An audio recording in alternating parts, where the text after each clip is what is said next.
കോട്ടക്കൽ, ചങ്കുവെട്ടി, ചിനക്കൽ, എടരിക്കോട് മേഖലകളിൽ വിദ്യാർത്ഥികൾക്കും യുവാക്കൾക്കും MDMA വിൽപ്പന നടത്തുന്ന സംഘത്തിലെ പ്രധാനിയായ ഇരുമ്പിളിയം വേലിക്കുളം മേച്ചേരിപ്പറമ്പ് സ്വദേശിയും ഇപ്പോൾ കോട്ടക്കൽ പറപ്പൂർ റോഡിൽ വീണാലുക്കലിൽ വാടകയ്ക്ക് താമസിച്ചുവരുന്ന തുടിമ്മൽ വീട്ടിൽ അബൂ താഹിർ 37 വയസ്സ് എന്നയാളെയാണ് മലപ്പുറം DANSAF വിഷ്ണു എസിന്റെ നേതൃത്വത്തിൽ മലപ്പുറം, പെരിന്തൽമണ്ണ DANSAF ടീമുകളും കോട്ടക്കൽ പോലീസും ചേർന്ന് ചങ്കുവെട്ടി തൃശൂർ റോഡിൽ ബസ് സ്റ്റോപ്പിന് എതിർവശത്ത് വെച്ച് പിടികൂടി അറസ്റ്റ് ചെയ്തത്.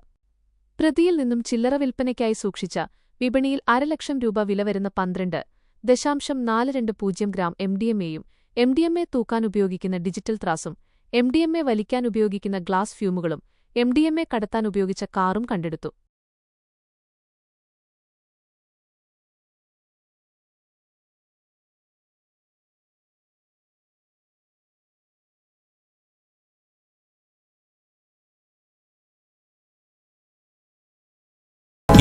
ലക്ഷത്തോളം സന്തുഷ്ടരായ ഉപഭോക്താക്കളും 2 ലക്ഷത്തോളം തിമിര ശസ്ത്രക്രിയകളും പൂർത്തിയാക്കിയ മലബാറിലെ ഏക കണ്ണാശുപത്രി Al Salama eye hospital road, Perinthalmanna.